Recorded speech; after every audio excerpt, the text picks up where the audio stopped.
Bismillahirrahmanirrahim. Assalamualaikum warahmatullahi wabarakatuh. Selamat pagi. Salam sejahtera bagi kita sekalian. Shalom, salve, Om Swastiastu, Namo Buddhaya, salam kebajikan.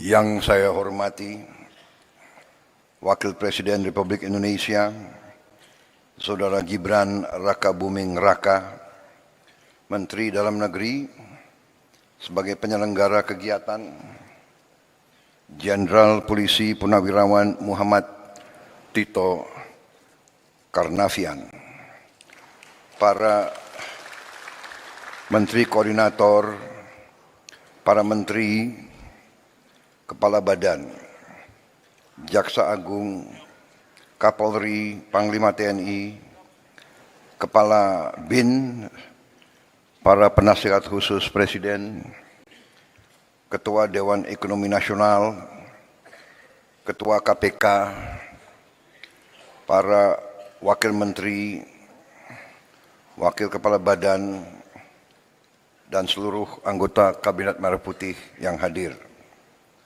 Yang saya hormati dan saya banggakan, seluruh kepala daerah setanah air yang hadir, para gubernur, para wakil gubernur, para bupati, para wakil bupati,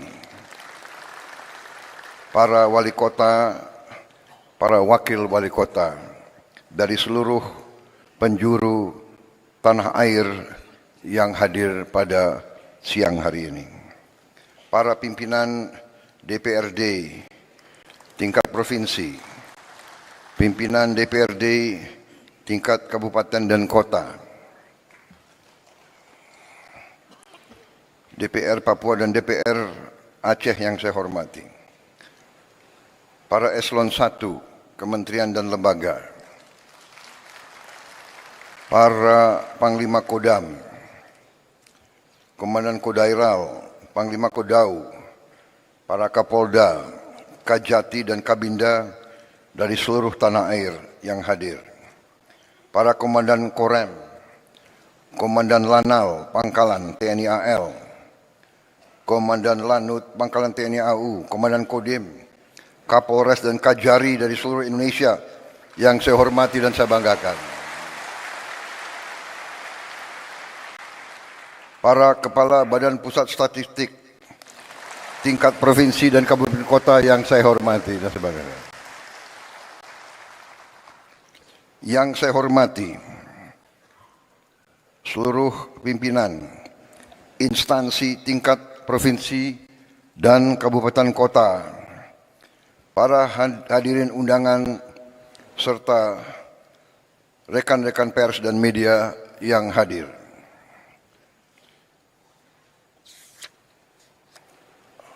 Pertama-tama, sebagai insan yang bertakwa, marilah kita tidak henti-hentinya memanjatkan puji syukur kehadirat Tuhan Maha Besar, Maha Kuasa bagi umat Islam Allah Subhanahu wa Ta'ala yang memiliki sekalian alam. Hanya kepadanya lah kita berdoa dan hanya kepadanya lah kita memohon pertolongan. Kita bersyukur atas segala karunia, atas kesehatan, kedamaian yang masih diberikan kepada kita. Selagi kita terus berdoa agar saudara-saudara kita yang terkena musibah di beberapa daerah seluruh Indonesia diberi pertolongan, diberi kebaikan secepat mungkin. Adalah kehormatan dan kebanggaan bagi saya untuk bisa hadir dalam acara istimewa ini, bertemu dengan saudara-saudara semuanya dari seluruh penjuru tanah air. Dalam kesempatan ini, saya menyampaikan penghargaan yang setinggi-tingginya kepada Menteri Dalam Negeri yang menyelenggarakan acara yang tertib seperti ini.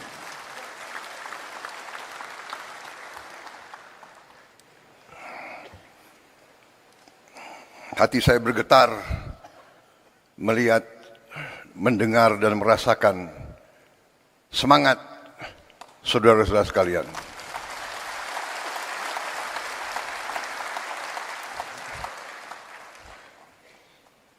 Kalau semangat saudara sungguh-sungguh berasal dari kalbu saudara-saudara sekalian yang paling dalam, masa depan bangsa kita, saya yakin aman dan saya yakin kita akan berhasil. Saudara-saudara, banyak yang selalu menilai, banyak dari luar bangsa kita yang mengatakan bangsa Indonesia adalah bangsa yang tidak mungkin. Indonesia is an impossible nation. An impossible nation. How can so many ethnic groups, so many races, religions be united? Mereka tidak bisa membayangkan bagaimana negara yang sekian banyak suku bangsa, kelompok etnis, sekian ras, sekian agama besar, ratusan bahasa, bisa berkumpul, bisa bersatu, bisa mengejar cita-cita dalam suatu kerangka negara kesatuan. Mereka tidak bisa bayangkan.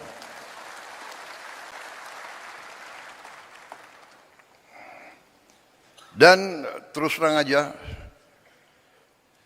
kita sebagai pemerintahan dari tingkat terpusat sampai tingkat paling dekat sama rakyat, kita harus faham benar peran kita, tugas kita sebagai pemerintahan, sebagai pimpinan rakyat. Bangsa kita, rakyat kita adalah rakyat yang baik, rakyat yang ingin hidup dalam ketenangan dan dalam keadaan harmonis. Mereka berharap, bahkan mereka mendambakan selalu pemimpin yang baik, pemimpin yang adil, pemimpin yang jujur, pemimpin yang bekerja untuk kepentingan rakyat semuanya, bukan segelintir orang. Bahkan mereka tidak suka pemimpin yang hanya memajukan kepentingan pribadinya saja. Ini saudara-saudara adalah harapan semua rakyat kita. Dan hari ini bagi saya adalah suatu kesempatan yang baik bahwa saya bisa bertatap muka dengan hampir bisa dikatakan 99% pemerintah Republik Indonesia dari tingkat pusat sampai tingkat daerah.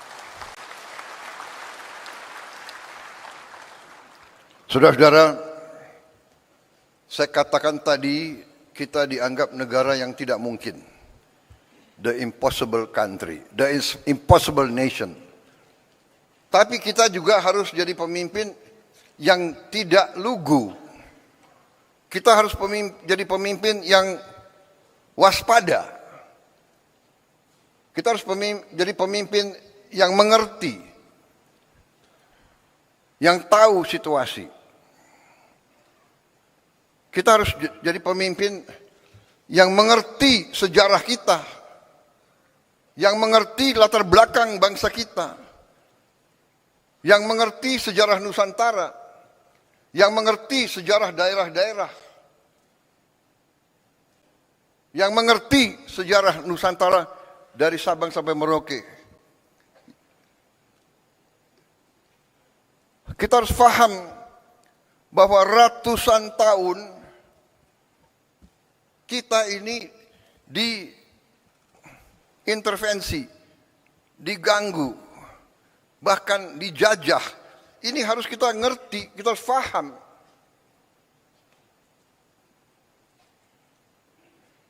Mereka yang melupakan sejarah akan dihukum oleh sejarah. Mereka yang melupakan sejarah akan terbelit dalam kesalahan-kesalahan yang dilakukan di masa lalu. Kenapa saya mengatakan itu, saudara-saudara? Karena kita mendapat kesempatan hari ini, kita dapat kesempatan untuk melihat bagaimana dunia sebenarnya. Kita melihat sekarang negara-negara besar yang mengajarkan kita untuk demokrasi, untuk hak asasi manusia, untuk the rule of law, untuk menjaga lingkungan hidup. Merekalah yang melanggar apa yang mereka ajarkan.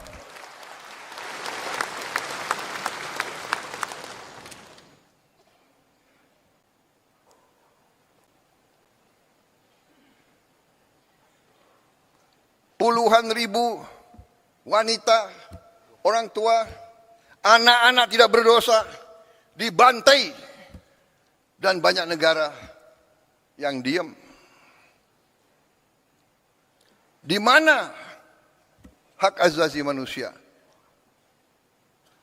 Di mana demokrasi yang mereka ajarkan?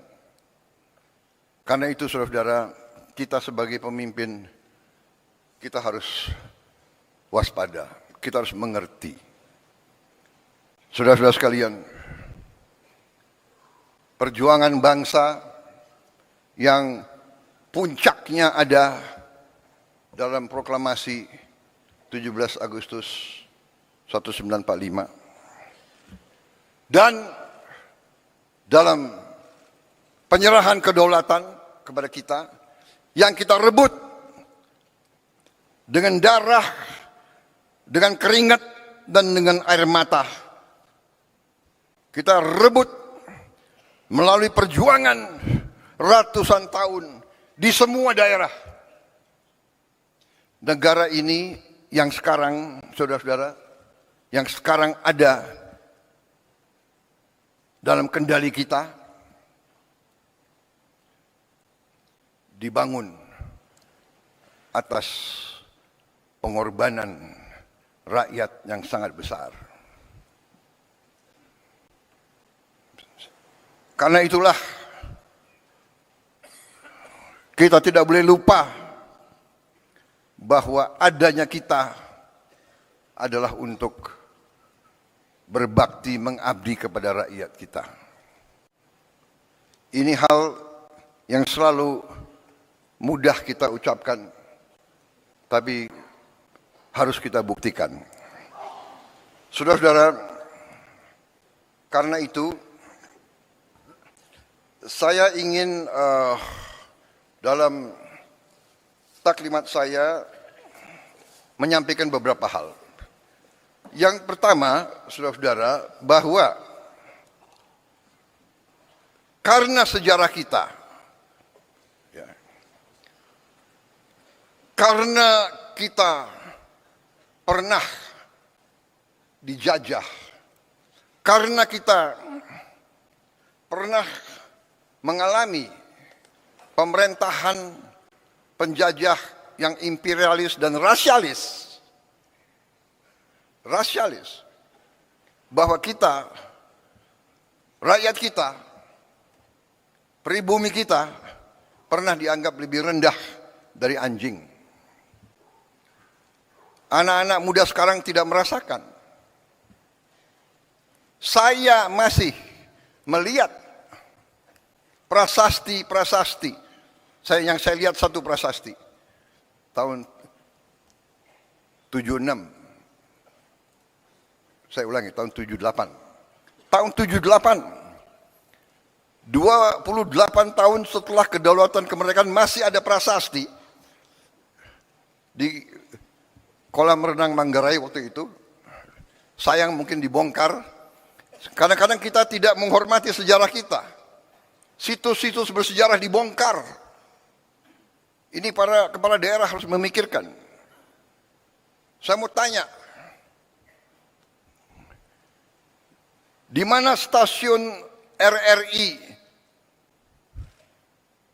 yang digunakan oleh Bung Tomo waktu pertempuran 10 November? Apakah masih ada? Di mana situs-situs Majapahit? Saya dengar ada beberapa yang sudah jadi pabrik. Saudara-saudara. Jadi saudara-saudara, dengan masalah itu, saya ingin juga mengatakan bahwa kita sampai di sini hari ini melalui perjuangan yang lama dan melalui kepemimpinan presiden-presiden dan pemerintahan-pemerintahan yang terlebih dahulu. Presiden dengan pemerintahan, dengan para gubernur, para bupati, yang terdahulu, semuanya telah menyumbang, semuanya telah berkontribusi terhadap kehadiran kita hari ini. Ini saya tidak mengatakan ini sebagai suatu kata-kata indah, ini saya yakini. Karena itu saya selalu mengajak, apapun perbedaan kita, karena kita berbeda, pasti. Kita berbeda suku, kita berbeda ras, mungkin kita berbeda agama, kita berbeda aliran pemikiran politik. Tapi kita adalah satu bagian, satu keluarga besar Indonesia.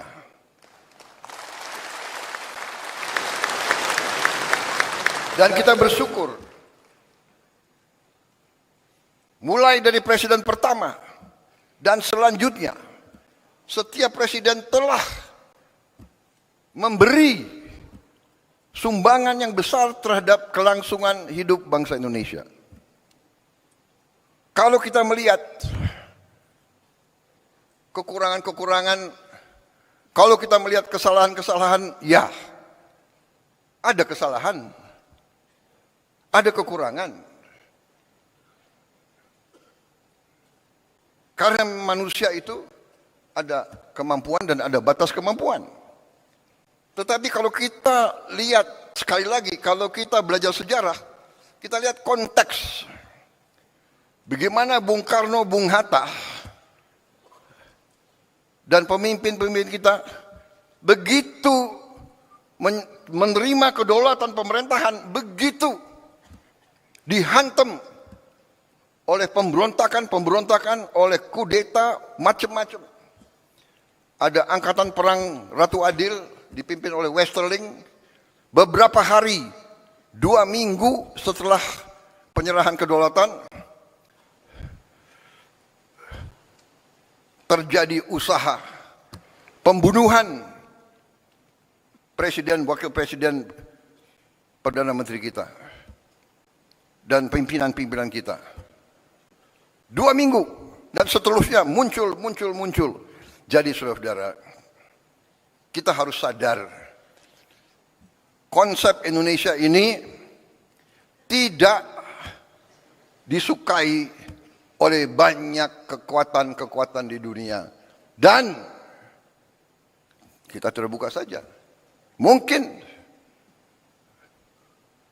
beberapa kekuatan-kekuatan yang dekat sama kita.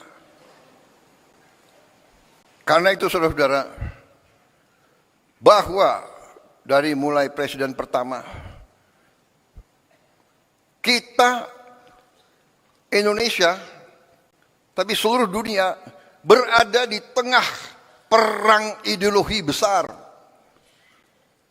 Perang ideologi besar di dunia, di mana dunia dipecah menjadi blok. Ada blok komunis dan blok anti komunis. Blok, bisa dikatakan blok demokrasi atau blok kapitalis. Ini kenyataan. Jadi Indonesia, kita harus sadar bahwa kita tidak hidup sendiri. Perang Ukraina akan berpengaruh kepada kita.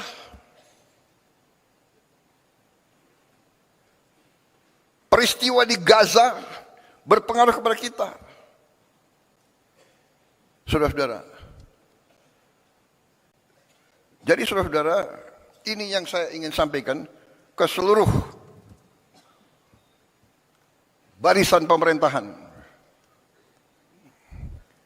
Marilah kita waspada. Marilah kita mengerti tantangan-tantangan yang ada di dunia ini. Saudara-saudara, saya baru pulang dari Eropa. Saya ketemu tokoh-tokoh dunia. Saya hadir di Davos. Puluhan kepala negara hadir. Hampir semua merisaukan pecahnya perang dunia ketiga. Kita di sini menghadapi tantangan, ya, perubahan iklim mengakibatkan kita menerima banyak bencana dan sebagainya. Tapi sekarang di tingkat dunia mengkhawatirkan akan terjadi perang dunia ketiga. Saudara-saudara, ada simulasi. Kalau terjadi perang dunia ketiga, nuklir, kita yang tidak terlibat saja pasti kena. Kita akan kena partikel-partikel radioaktif. Mungkin ikan-ikan kita nanti akan terkontaminasi semua. Akan terjadi nuclear winter. Karena debunya akan menutup matahari.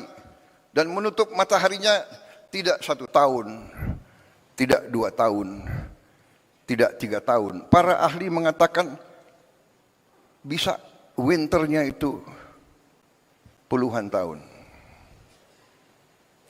Ini yang dibicarakan di dunia. Karena itu saya jalankan sebagai mandataris meneruskan warisan pendiri-pendiri bangsa kita.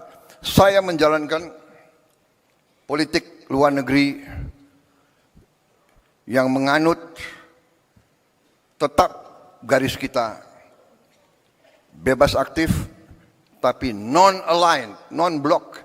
Kita tidak akan ikut fakta militer manapun.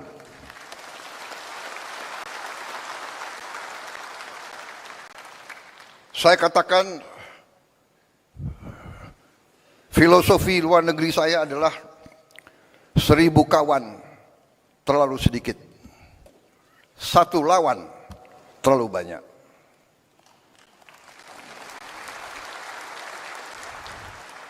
Satu lawan, apalagi 1 musuh. Itu garis kita.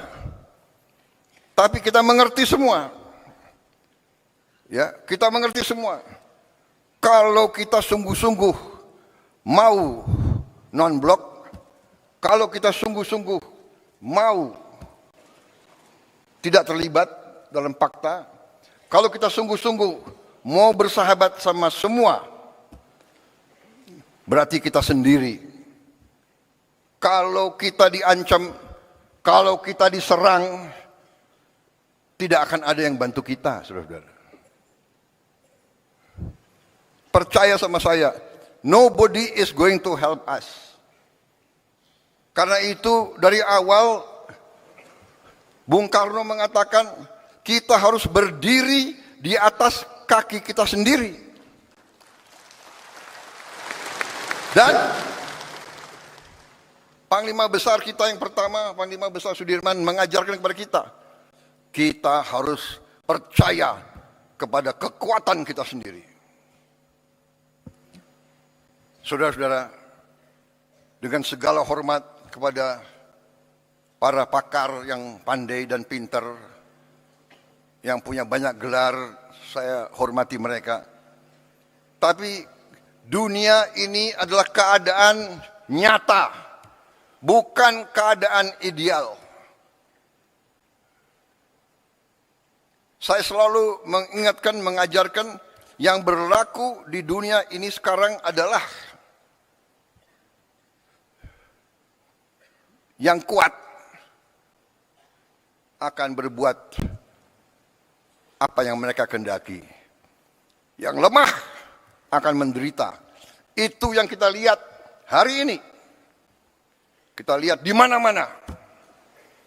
Jadi saudara-saudara, tugas saya sebagai presiden, sebagai pemegang kepercayaan rakyat yang disumpah, saya harus menjaga bangsa ini.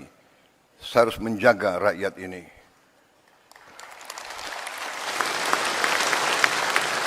Kadang-kadang gampang untuk kita bilang, gampang kita ngomong. Tapi kadang-kadang tidak gampang untuk dilaksanakan. Kadang-kadang hati kita bergejolak. Tapi kita harus senyum. Karena kita sudah memilih akan baik sama semua. Untuk melindungi rakyat kita. Kita tidak bisa emosional. Kita tidak bisa terlalu idealis. Karena yang berlaku adalah dunia nyata, saudara-saudara. Karena kita tidak mau perang, kita harus siap untuk perang. Kita tidak niat mengancam siapa, tapi selalu mereka ganggu kita. Kenapa saudara-saudara? Karena Indonesia, Nusantara kita, semua pulau-pulau kita adalah kaya dengan sumber daya alam yang luar biasa. Karena inilah negara-negara Eropa ratusan tahun ke kita. Negara-negara di utara ke kita. Mereka ke kita ratusan tahun, Belanda, Portugis, Spanyol, Prancis, Inggris, Jepang, Mongol. Mereka ke sini bukan untuk wisata.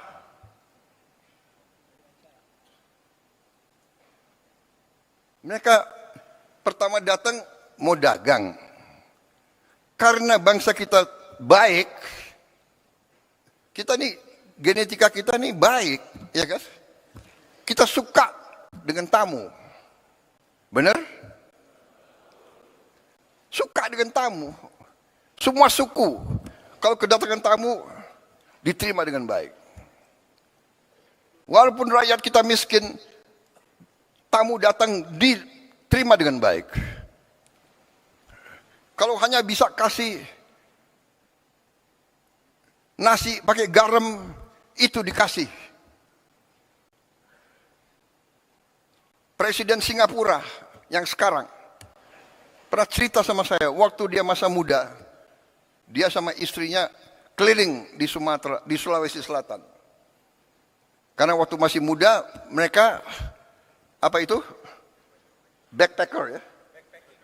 Backpacking. Jadi naik bus, numpang.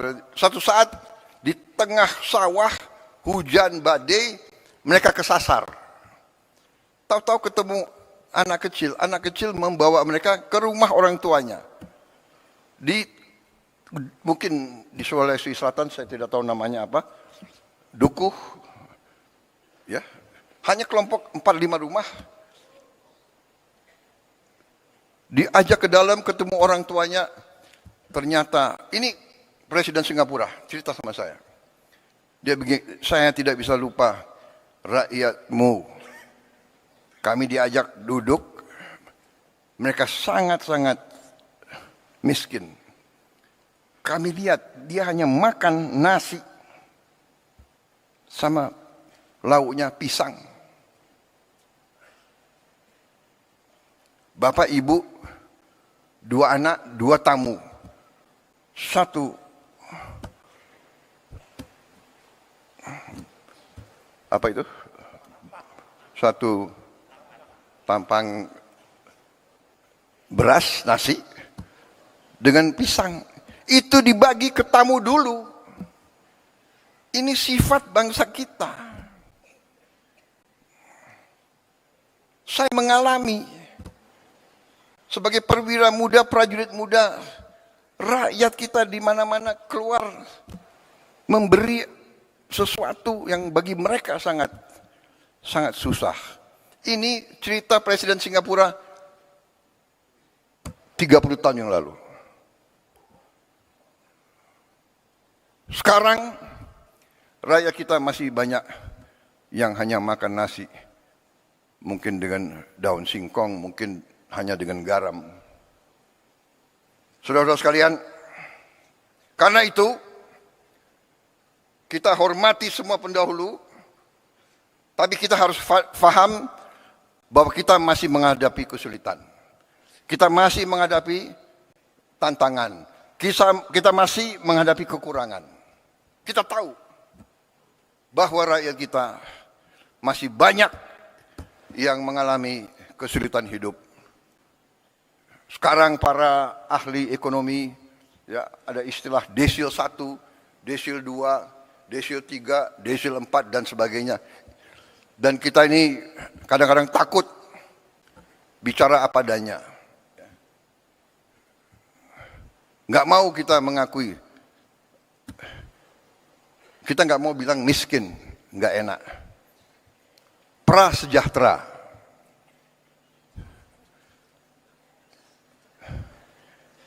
Miskin kasihan kita, tapi nggak enak kita, ya kan? Prasejahtera. Habis itu ada istilah lagi, apa itu?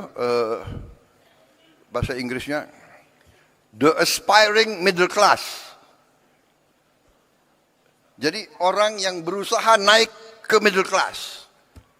Dia berusaha naik, berarti dia belum sampai kan? Berarti dia bukan kelas menengah. Kalau dia nggak kelas menengah, dia kelas apa? Ya. Tapi dia aspiring middle class. Ini BPS. Pintar juga kalian cari istilah-istilah itu. Tapi saya mengerti, saudara tidak mau turunkan moral bangsa Indonesia. Habis itu the aspiring middle class. Habis itu ada yang rentan miskin. Gimana rentan miskin? Gimana? Iya kan? Rentan miskin. Habis itu miskin, baru sangat miskin. Saudara-saudara, kita harus berjuang bersama-sama, semua unsur, semua tingkatan, semua latar belakang, semua partai manapun, kita harus bersatu. Kita harus berjuang menghilangkan kemiskinan dari bumi Indonesia. Kita tidak boleh menyerah. Kita tidak boleh takut dengan kesulitan. Kita tidak boleh mengatakan, aduh, apa bisa, apa mampu. Karena di sini banyak kelompok. Ada kelompok-kelompok, apa bisa, apa mampu. Selalu menimbulkan keraguan-raguan. Ini orang Indonesia atau orang apa ini? Saya bingung. Ini wartawan masih ada ya? Baik,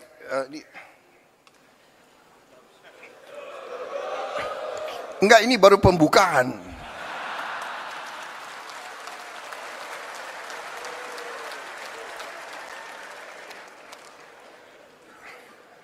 Saya belum sampai ke halaman pertama, belum selesai. Jadi saudara-saudara, ya, kita tidak boleh menyerah sebelum bertanding. Kemiskinan terlalu banyak. Saudara-saudara, ya, kemiskinan terlalu banyak. Tapi ini tidak bisa kita terima karena kekayaan kita sangat-sangat banyak. Sangat-sangat banyak. Tapi, terus terang aja, kita harus berani mengakui bahwa unsur pimpinan di semua tingkat, unsur elit. Apa arti elit? Elit itu ya pemimpin, elit ya di atas. Ada elit akademis, para profesor, elit politik, para pemimpin politik, elit tentara polisi, para pimpinan tentara polisi, elit yudikatif, elit ya pemimpin. Kita harus akui bahwa elit Indonesia masih kurang dalam tugasnya menjaga dan mengelola kekayaan bangsa Indonesia. Dan ini sekarang saya gugah kita semua. Saya gugah, mari kita semua sebagai pemimpin, mari kita sekarang membulatkan tekad kita, membenahi diri kita dan unsur kita, dan lingkungan kita, dan lingkaran kita. Mari kita bertekad untuk menyelamatkan, menjaga, dan mengelola kekayaan alam kita untuk sebesar-besarnya kepentingan rakyat kita. Saya menggugah, saya mengajak, mari saudara-saudara, kita bersatu. Tidak ada urusan saudara berasal dari partai mana. Jangan kita terlibat dalam dalam sekat-sekat yang timbul karena sejarah. Kita belajar dari sejarah. Segala pertikaian, segala permusuhan, segala kesalahan, mari kita tanam dalam-dalam.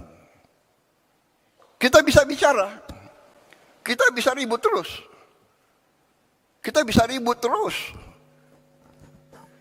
200 tahun yang lalu, kakek dari kakekmu, atau buyut dari buyutmu, waktu itu mencuri sapi saya, sapi buyut saya. Mau diteruskan permusuhan itu. Perang 200-300 tahun mau kita teruskan. Saudara-saudara, tidak ada gunanya. Tidak ada gunanya karena dunia ini berkembang sangat cepat. Dunia ini berkembang sangat-sangat cepat. Saudara-saudara, nanti tahap kedua dari taklimat saya yang khusus intern, teman-teman wartawan kita persilakan makan siang di luar. Saya akan jelaskan cerita-cerita menarik. Intinya saudara-saudara sekarang, intinya saya dipilih, sekarang saya akan bekerja untuk seluruh rakyat Indonesia. Saya tidak akan tanya, ini gubernurnya partai mana ya? Dulu milih calon nomor 1, nomor 2, atau nomor 3. Saya nggak akan tanya. Buktinya, saya kalah di Sumatera Barat, benar? Tapi tetap MBG sampai ke Sumatera Barat. Tetap Koperasi Merah Putih. Tetap kita bangun, kita rehabilitasi Sumatera Barat. Saya juga kalah di Aceh kan? Tapi tetap kita bangun Aceh habis-habisan. Nggak ada. Tidak boleh ada permusuhan, tidak boleh ada sakit hati. Kalah menang biasa, karena kita mengabdi untuk bangsa dan rakyat Indonesia.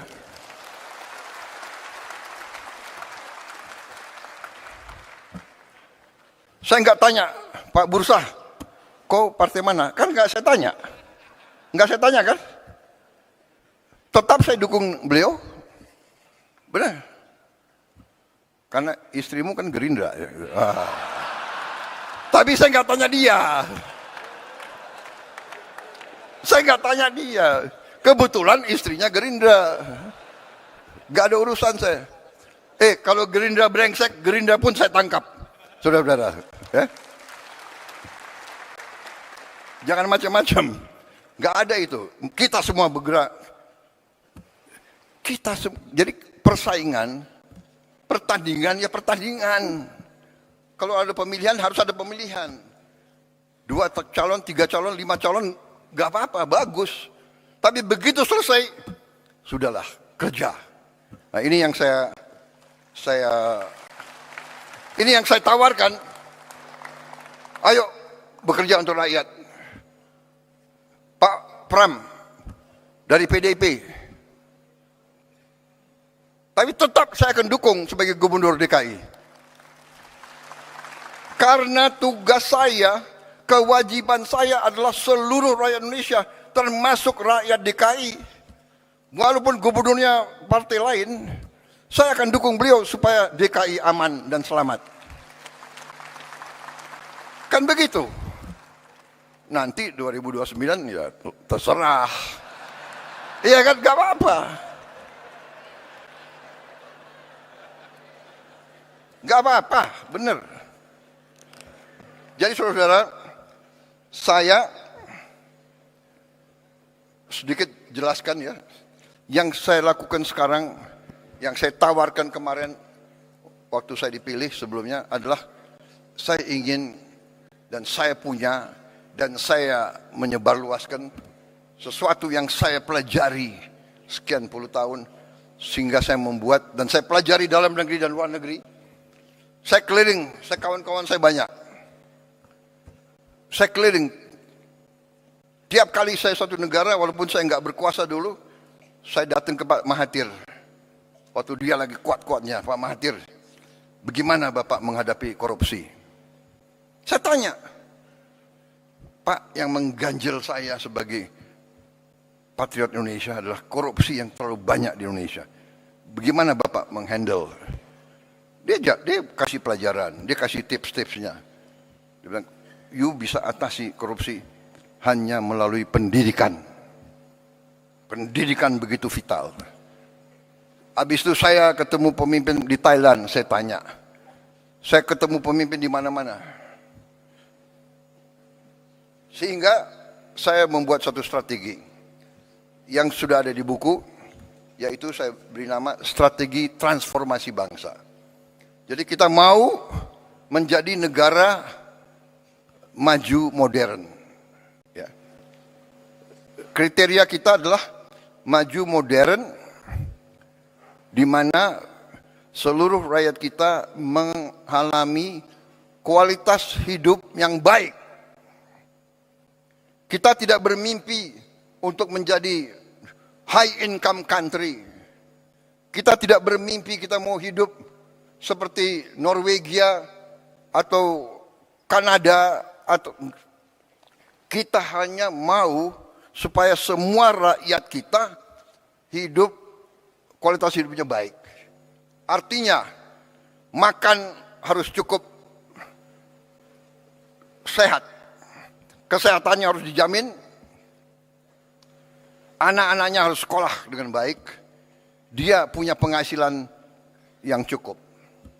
Dan inilah strategi yang kita buat, ya, yang saya sebut 8 misi dari Asta Cita, 17 program prioritas, dan program hasil terbaik cepat. Ya.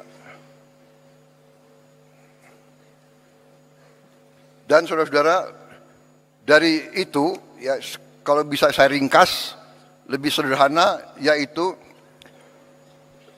fondasi pertama kita, mau tidak mau, suka tidak suka, kita harus swasembada pangan. Swasembada pangan. Tidak ada alternatif. Kalau kita mau merdeka, kalau kita mau sejahtera, kita harus jamin produksi pangan. Sehingga pangan bisa dinikmati oleh seluruh rakyat kita.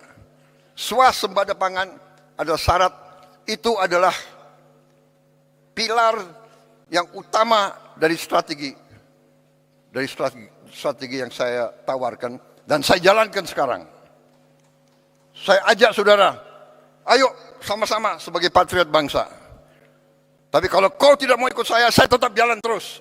Karena saya bertekad Indonesia harus mampu mencapai kemerdekaan yang sejati.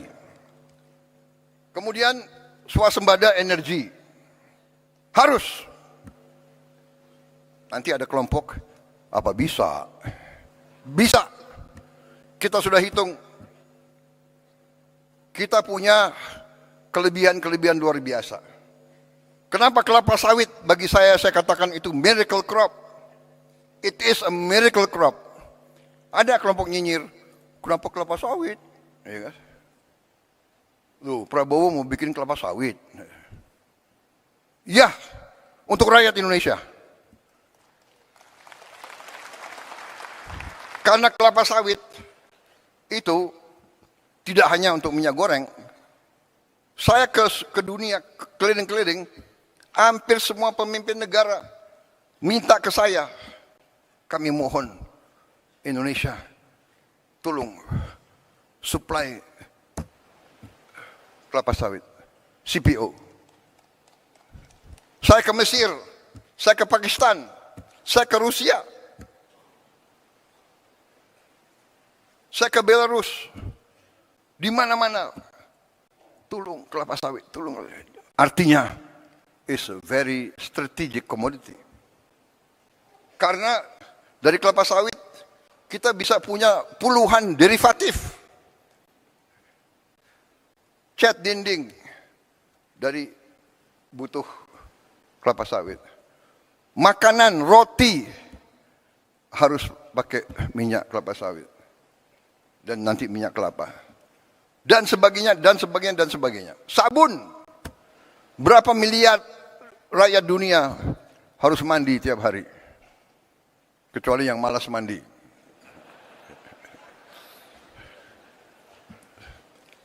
Kadang-kadang pasukan komando mandinya sekali 2 minggu gitu. Kalau di hutan nggak boleh mandi. Saudara-saudara, tapi yang lebih utama kelapa sawit, dari kelapa sawit kita bisa bikin solar. Jadi kita nanti biodiesel, biosolar itu akan membuat kita bebas dari ketergantungan luar. Ya, yang mau pakai bensin terus silakan. Ya orang kaya bayar aja, nggak apa-apa, harga dunia. Tapi rakyat kita bisa hidup dengan solar. Pesawat terbang, aftur, kita nanti produsen aftur bisa yang terbesar di dunia. Aftur. Bahkan saudara-saudara, limbahnya kelapa sawit, jelantah itu bahan untuk aftur. Sehingga, maaf, bangsa-bangsa lain, saya tutup, saya larang ekspor limbah kelapa sawit. Ekspor jelantah. Harus untuk kepentingan rakyat Indonesia dulu. Baru. Saudara-saudara, swasembada energi, swasembada pangan, baru kita harus merubah aliran uang yang dari desa ke kota, ke ibu kota dan ke luar negeri. Kita harus hentikan, membalikan. Antara lain dengan makan bergizi gratis. Anak-anak kita harus makan cukup.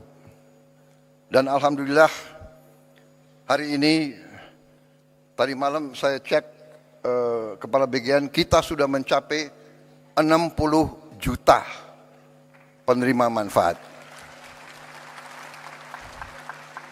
60 juta dalam 1 tahun.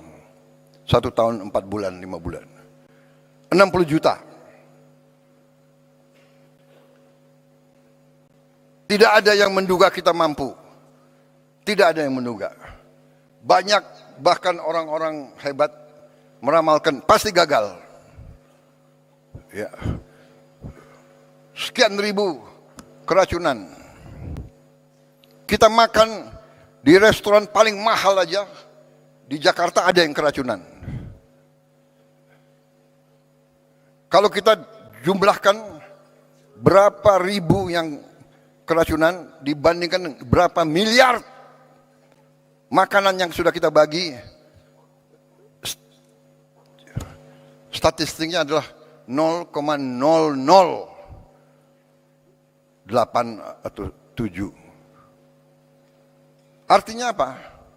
Artinya 99,99 usaha MBG harus dinyatakan berhasil.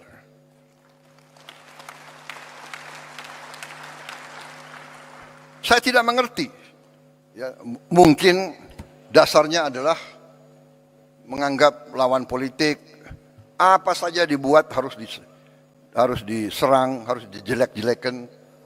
Ya inilah usaha kita untuk menjelaskan. Tetapi saya hanya ingin beritahu saudara-saudara, saya baru 1 hari yang lalu,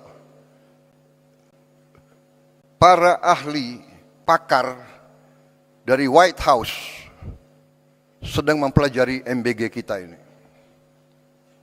Sedang mempelajari MBG kita sendiri. 3 bulan, 4 bulan yang lalu saya terima rombongan dari Rockefeller Institute. Datang ke saya. Dan dia mengatakan, makan bergizi gratis itu adalah investasi yang terbaik yang bisa dilakukan oleh suatu negara.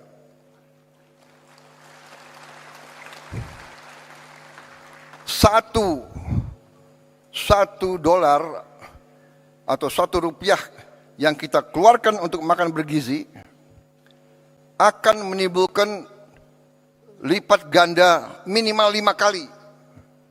Dan dalam jangka panjang akan menjadi 35 kali investasinya itu. Saudara-saudara, ada kecenderungan para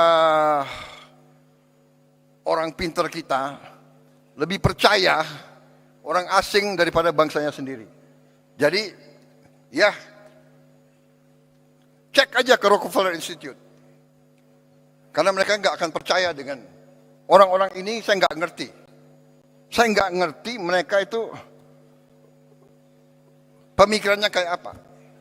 Tapi tetap harus kita ajak bicara. Saudara-saudara, saya nanti, saudara mungkin 2-3 minggu lagi, ya kalau saya bicara di sini saya harus bertanggung jawab. Ini media, ini cover saya. Banyak lagi nunggu. Kalau bisa, wah ini blunder apa lagi Prabowo akan bicara gitu. Iya kan? Sorry ya.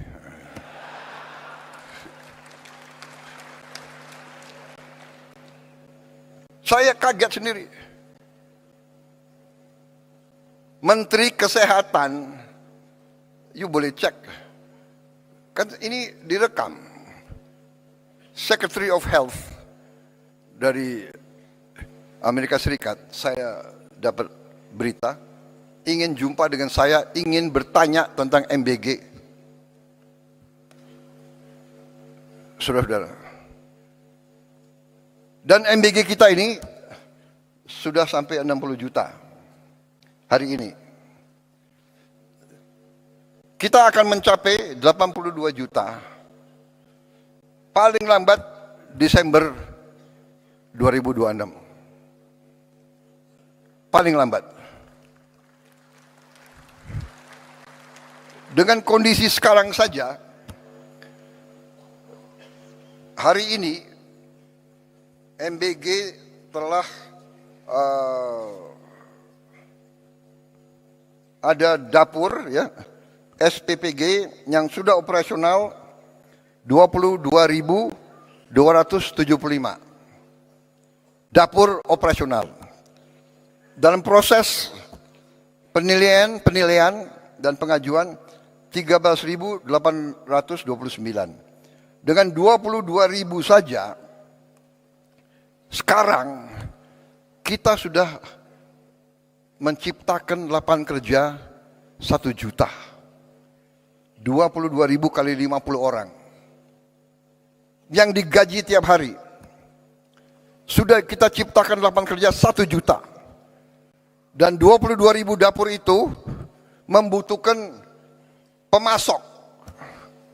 Pemasok tomat, wortel, sayur, telur, ikan, ayam, daging, dan sebagainya. Di tiap desa, tiap dapur menimbulkan pemasok bisa sampai 10, bisa sampai 20 orang. Itu nanti di ujungnya kalau kita sampai 82 juta, kita akan menciptakan 3 sampai 5 juta lapangan kerja. Saudara-saudara. Kita semua faham rakyat kita butuh pekerjaan. Tapi kalau kita teriak, kita mencela, menghardik, ya, nggak akan tercipta. Saya buktikan kepada saudara-saudara, Prabowo Subianto sebagai Presiden Republik Indonesia, saya telah menghasilkan sekarang 1 juta lapangan kerja. Hanya dari MBG. Dan ada tuduhan untuk menjelekkan kita sebagai bangsa. Jadi begini ya, kalau saudara tidak suka dengan 2-3 orang, jangan merusak seluruh bangsa. Kalau tidak suka sama Prabowo, silahkan. 2029 bertarung. Iya kan?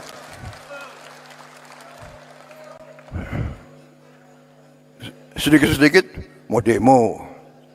Demo boleh. Tapi dia tidak berharap demo, dia berharap kerusuhan. Dan kerusuhan itu mencelakakan bangsa dan negara. Saudara-saudara, kerusuhan mencelakakan bangsa dan negara. Bakar-bakar, bom molotov, saya katakan itu membahayakan. Itu pidana. Saya tidak ragu-ragu. Kalau demo silakan, tapi mau bagaimana mau demo? Kamu 5.000 kali demo, tidak akan ada satu pabrik dibuka. Jadi kelompok-kelompok ini sadar atau tidak sadar, saya yakin mereka dikendalikan oleh kekuatan asing. Yakin saya. Yakin saya dan saya punya bukti.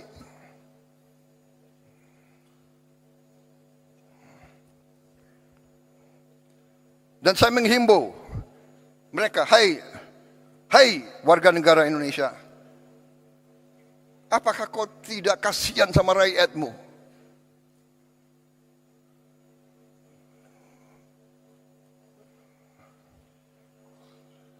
Saudara-saudara, saya tadi sudah tayangkan capaian-capaian kita, dan capaian-capaian ini real, bukan omon-omon.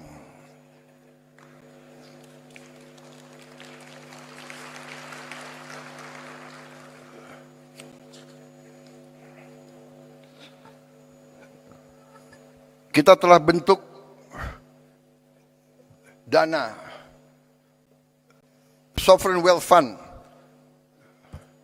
Saya telah menghimpun semua kekuatan milik negara dalam satu manajemen, satu pengelolaan yang nilainya adalah 1 triliun US dollar. Terus lengkapnya adalah 1040 miliar dolar aset under management. Saudara-saudara, tadinya terpecah-pecah dalam 1040 perusahaan. Bayangkan nggak? Siapa yang bisa manage 1000 perusahaan? Ini akal-akalan. Saya katakan, pimpinan-pimpinan BUMN yang dulu harus bertanggung jawab. Jangan enak-enak kau. Siap-siap kau dipanggil kejaksaan.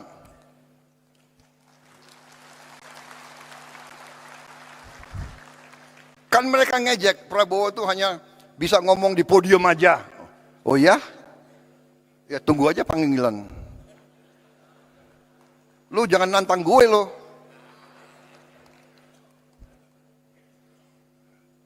Saya hanya takut sama rakyat Indonesia dan Tuhan Maha Besar. Saya hanya takut itu. Dan kita semuanya harusnya itu. Saudara-saudara, sudahlah. Kita ini semuanya sebentar lagi dipanggil. Benar. Dan kalau dipanggil tidak sesuai nomor urut. Tidak sesuai senioritas. Sorry ya. Belum tentu aku duluan dipanggil. Bisa yang muda-muda di sana tuh iya kan? Jadi lebih baik berbuat kebaikan, lebih baik membela rakyat, lebih mulia, saudara-saudara. Pasti nggak benar. Saudara-saudara, saya paling kasihan kalau saya lihat ada tokoh atau kawan atau siapa yang diborgel, ya kan? Pakai baju apa itu? Baju oranye ya, oranye kan? Pakai warna oranye ya kan? Kasihan anak istrinya. Sekarang ini sudahlah, saudara-saudara, ya. Macam-macam ada, digital ada apa susah sudah. Saudara-saudara, kita tadi saya sudah katakan kita sudah mencapai 60 juta penerima manfaat tiap hari. Ibu hamil kita antar makanan. Coba tanya di dunia ini. Saudara-saudara kita nih sekarang jadi role model. Kita mau dipelajari. Ibu hamil diantar makanan. Orang lansia, orang tua yang hidup sendiri diantar makanan. Kasih lihat, kasih tahu saya negara mana. Dan saudara mungkin ada yang percaya nggak? Tapi nanti saya juga kaget loh. Kok White House mempelajari makan bergizi kita ini? Saudara-saudara, kita sudah mencapai total makan yang kita produksi 3 miliar ya. 3,7 miliar. Kalau nanti 82 juta penerima manfaat, kita akan mencapai secara matematik minimal 17 miliar makan yang kita produksi. Saudara-saudara, 70 juta rakyat kita sudah dicek kesehatan gratis. Pertama kali dalam sejarah. Dan yang kita ketemukan hasilnya ya lumayan menantang. Nanti beberapa bulan lagi akan kita wujudkan minimal 28.000 koperasi di tiap desa. Dan koperasi itu koperasi yang operasional, punya gudang, punya cold storage, dan akan punya 2 truk masing-masing koperasi.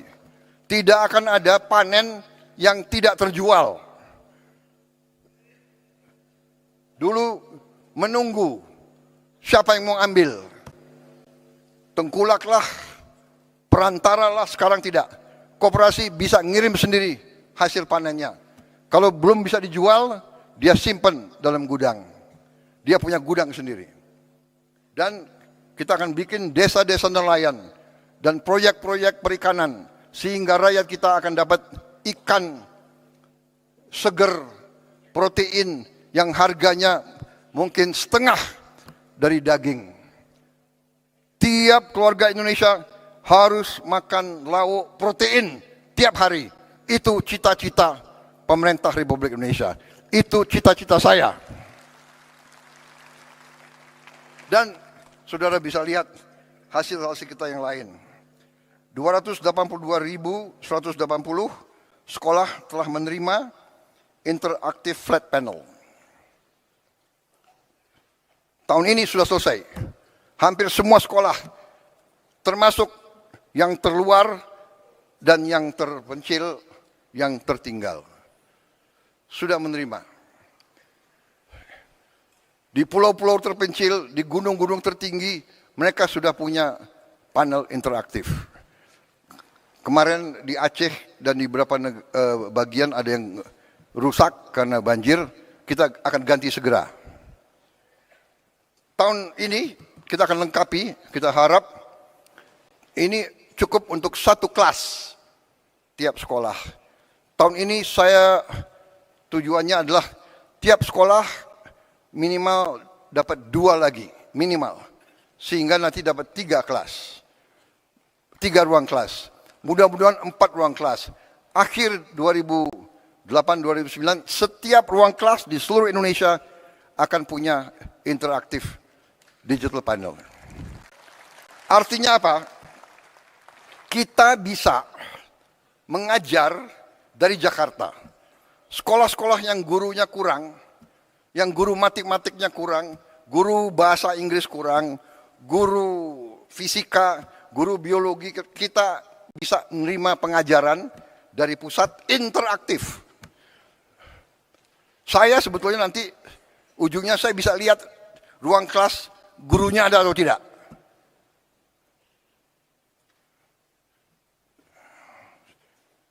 Saudara-saudara, kita tadi hasil produksi kita tertinggi dalam sejarah, cadangan beras kita di Bulog tertinggi dalam sejarah.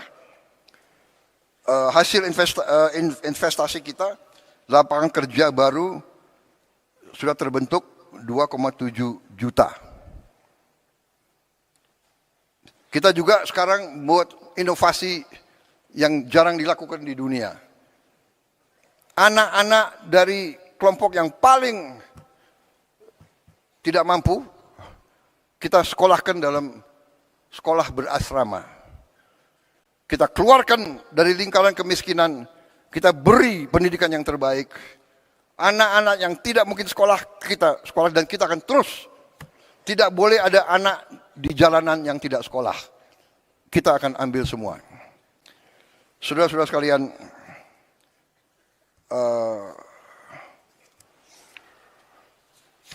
saya kira sudah, nanti yang salah satu program kita yang sangat strategis adalah kampung nelayan. Ada 12 juta kampung nelayan, kita akan modernisasi. Setiap kampung nelayan akan kita bikin jetty, dermaga kecil. Kita juga beri pabrik es, kita juga beri cold storage, dan kita bantu kapal-kapal ikannya. Kapal ikan yang 5 GT, beberapa, nanti kapal ikan yang lebih besar 30 GT, kita harap tiap desa akan dapat satu. Artinya apa? Nelayan-nelayan kita bisa melaut lebih lama, penghasilan mereka naik, dan kita sudah punya pilot project di Biak yang telah terbukti meningkatkan hasil petani hampir 60% peningkatannya. Saudara-saudara, demikian adalah hasil-hasil kita. Baru sekelumit, masih banyak lagi hasil kita, tapi itu highlight ya. Kita telah berbuat banyak. Yang paling strategis nanti saya kira adalah Danantara. Sekarang kita tidak ke luar negeri minta-minta investasi. Kita mengajak. Dan kita punya kemampuan sekarang. Jadi tadi saya sampaikan pokok-pokok yang harus kita mulai, kita laksanakan adalah hilirisasi. Hilirisasi tahun ini ada 18 proyek hilirisasi prioritas 2026. Industri smelter aluminium, industri stainless steel slab, industri oleoresin, industri ikan filet tilapia, modul surya terintegrasi, industri gasifikasi batubara, industri copper rod, wire and tube, industri oleo food, kelapa sawit, industri karaginan, rumput laut, industri bayu aftur dari jelantah, industri aspal, industri besi baja, industri nata de coco, MCT, dan tepung kelapa. Dari kelapa kita akan bangun kilang minyak. Masa minyak kita kirim keluar ke kilang minyak, habis itu kita import lagi, ya kan? Industri mangan sulfat, industri chemical grade alumina, industri klor alkali plant, oil storage tanks. 18 proyek ini akan ciptakan 276.000 lapangan kerja berkualitas dengan investasi rupiah 618 triliun. Ini tahun ini akan kita mulai. Tapi sebelum itu saya ingin sampaikan kepada para kepala daerah bahwa masalah bangsa ini sekarang adalah juga yang sangat krusial adalah masalah sampah.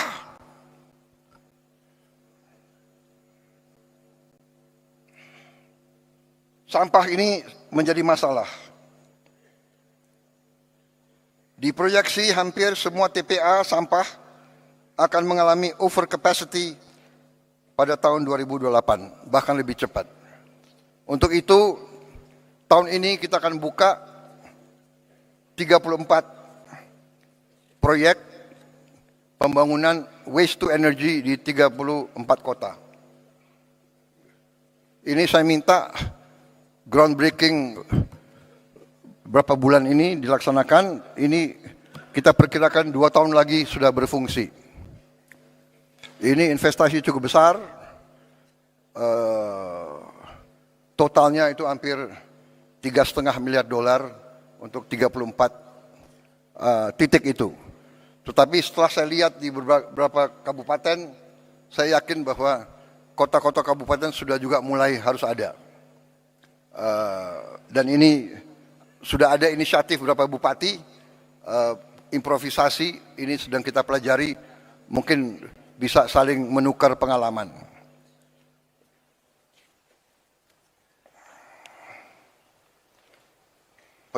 Penyelesaian masalah sampah, kita perlu kerjasama antara pemerintah pusat dan pemerintah daerah, tapi kita tidak boleh menunggu. Karena itu Bila perlu, demi kepentingan rakyat, pemerintah pusat yang akan memimpin. Saudara-saudara sekalian.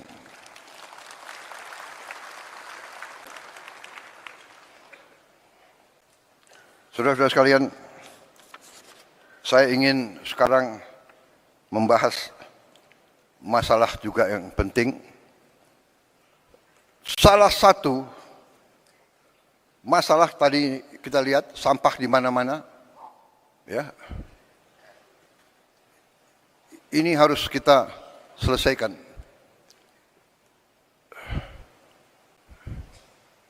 Ini tidak bisa dengan caci maki, teriak-teriak, mengejek, ya kan? Tidak bisa. Ini harus kerja benar.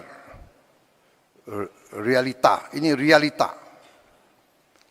Saudara-saudara, salah satu yang kita mengerti, yang selalu kelompok itu, kita butuh lapangan kerja. Kita butuh lapangan kerja.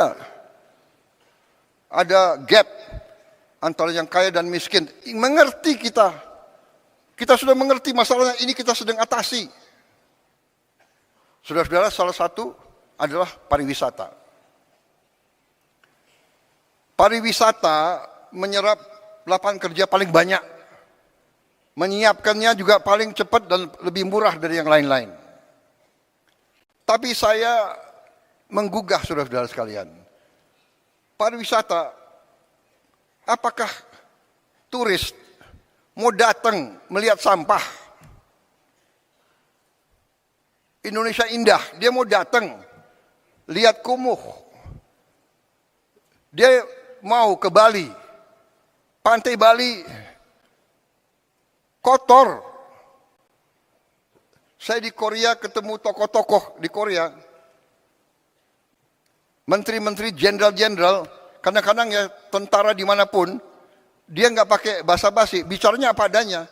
Dia ngomong ke saya, dia bilang, Your Excellency, I just came from Bali.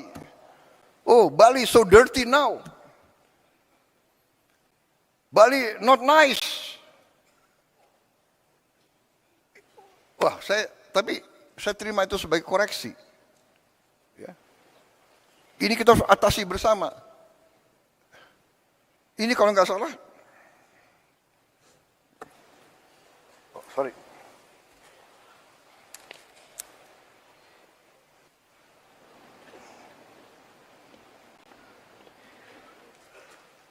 Sebetulnya saya sudah memenuhi syarat sebagai lansia. Jadi pakai kacamata nggak apa-apa ya. Nah, ini maaf ya, gubernur, bupati dari Bali ini real loh. Bali bulan Desember 2025. Ini pantai Bali. Bagaimana turis mau datang ke situ lihat sampah?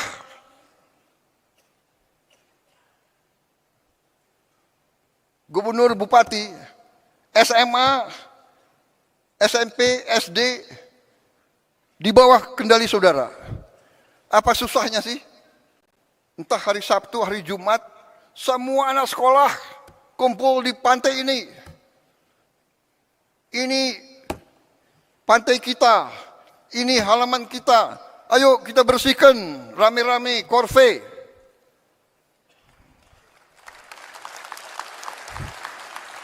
Apa salahnya? Kalau bupati dan gubernur tidak bisa saya perintah, Dandim, Danrem, saya perintahkan kau, ya, gerakan anak buahmu, korve, tiap hari atau tiap berapa hari, korve. Kepolisian, kerahkan korve.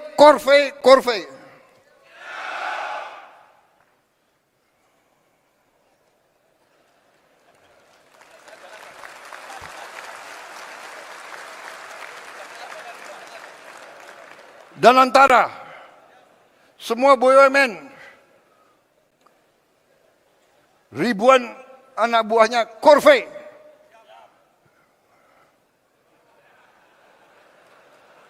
Saya tidak mau lihat plastik atau sampah di sekitar kantor-kantor BUMN.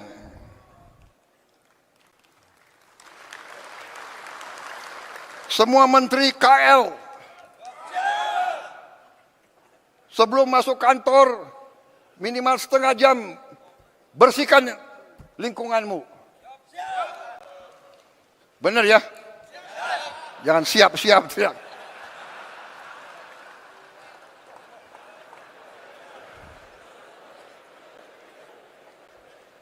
Minimal setengah jam pagi-pagi sebelum masuk kantor.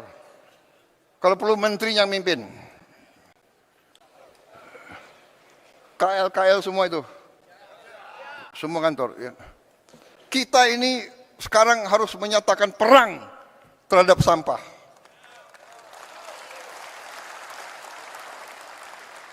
Bagaimana Bupati, Wali Kota? Ini untuk rakyat kita. Sampah itu bencana, sampah itu penyakit.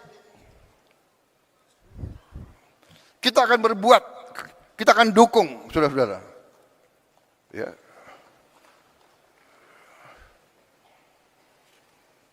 Ini 34 kita segera mulai. Begitu ada uang, kita arahkan ke sini juga. Bagaimana kita mau jual, kita mau harapkan pariwisata, kalau lingkungan kita nggak benar, ya, jorok, kotor.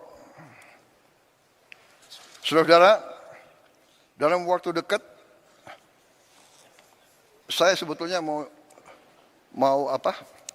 meluncing apa yang saya sebut Gerakan Indonesia Asri.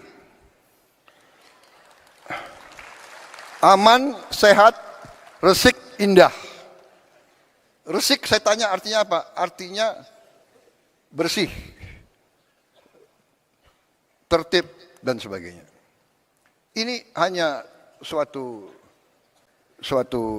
katakanlah nama, tapi wujudnya tadi. Ya. Semua instansi pemerintahan harus memimpin korve. Anak sekolah gak apa-apa. Pagi-pagi 10 menit, 15 menit, setengah jam. Kalau ratusan ribuan itu, cepat itu. Ya, modalnya nanti apa? Modalnya gerobak-gerobak, truk-truk, sampah, dan sebagainya.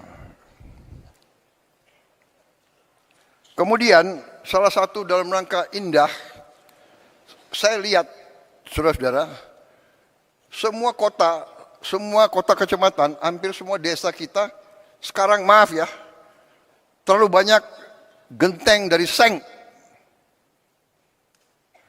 Seng ini panas untuk penghuni, seng ini juga bekarat. Jadi tidak mungkin Indonesia indah kalau semua genteng dari seng. Maaf saya tidak tahu ini dari dulu industri aluminium dari mana ya. Maaf, bikin yang lain-lain deh. Saya ingin semua atap Indonesia pakai genteng.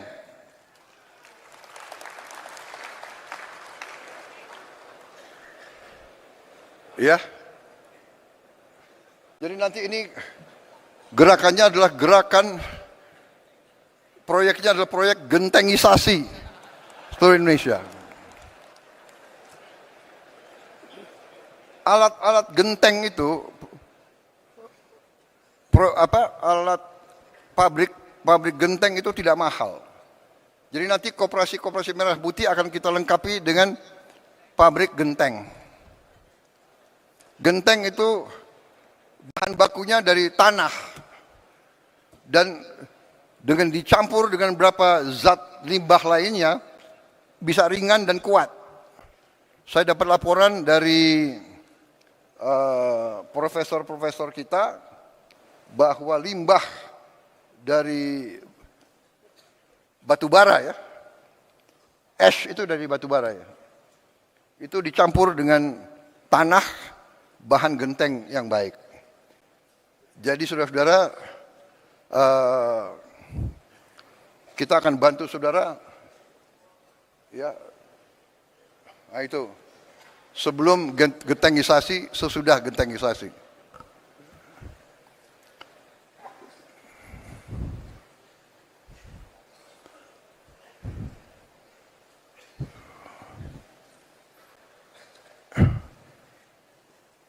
Ini serius ya. Bupati wali kota yang tidak mau kotanya indah, terserah. Yang mau, ayo bersama kita bikin kotamu indah, bikin kecamatanmu indah, bikin desamu indah. Bagaimana? Saudara-saudara, mungkin hal ini nggak ada di buku. Tapi kalau kita ingat, nenek kita, kakek kita, atasnya itu dulu pakai rumbia, atau pakai ijuk, atau pakai sirap. Benar kan?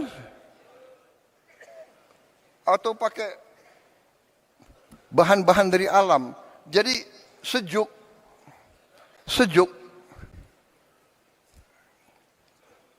Dulu desa ibu saya di Minahasa itu pakai rumbia semua, sejuk. Sekarang seng.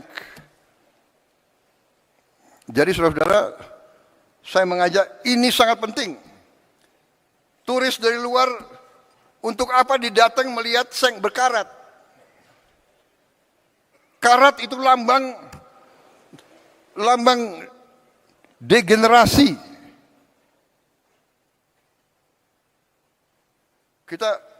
Saya berharap dalam 2-3 tahun Indonesia tidak akan kelihatan karat. Karat adalah lambang degenerasi. Bukan lambang kebangkitan. Indonesia bangkit, Indonesia harus kuat, Indonesia harus indah. Rakyat kita harus bahagia. Saudara, saya kira ini dulu untuk tahap pertama.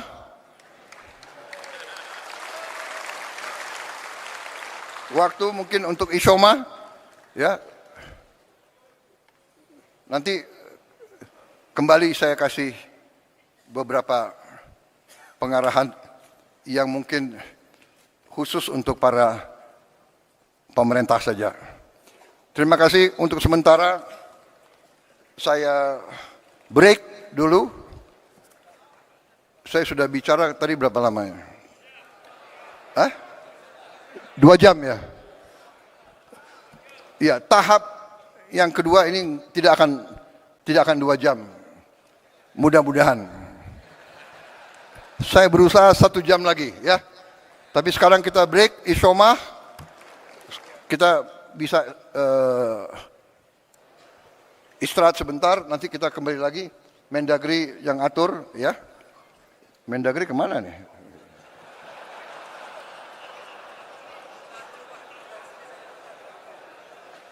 Oh, sekarang saya harus buka. Saya buka. Oh ya, ini ada. Pakai apa? Oh.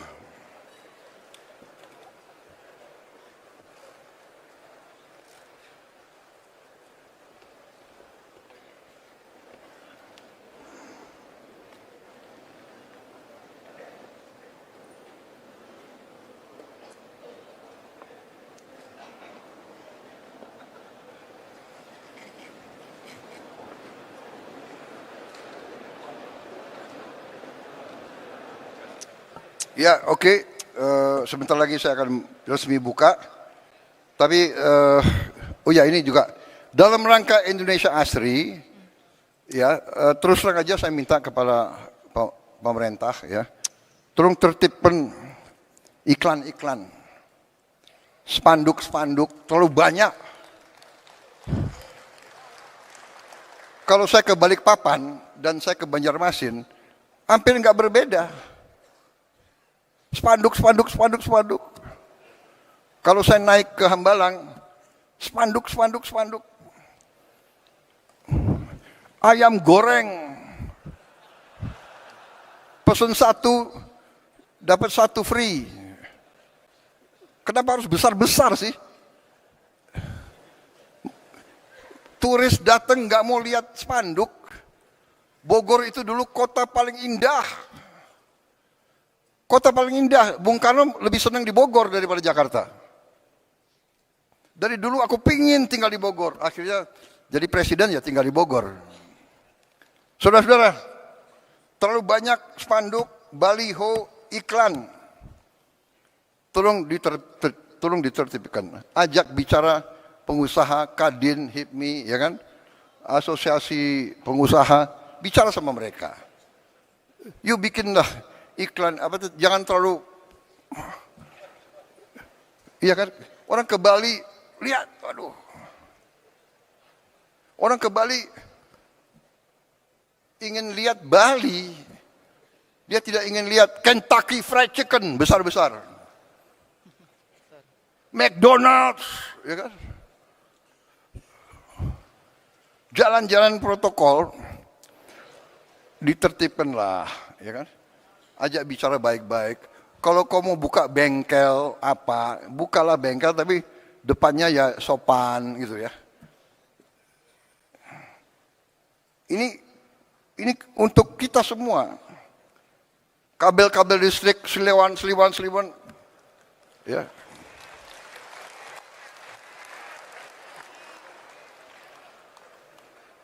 Baik, ini saya dapat apa? Pointers dari staff. Seskap. Mohon izin Pak, wartawan masih di lokasi.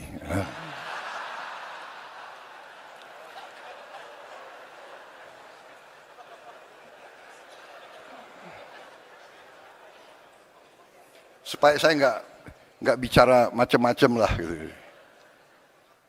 Kalau bicara Indonesia harus asri, boleh kan? Baik, terima kasih. Kita break dengan mengucap Bismillahirrahmanirrahim. Pada pagi hari ini, Senin 2 Februari 2026, saya Prabowo Subianto, Presiden Republik Indonesia, dengan ini secara resmi saya nyatakan Rapat Koordinasi Nasional Pemerintah Pusat dan Daerah tahun 2026 secara resmi dibuka.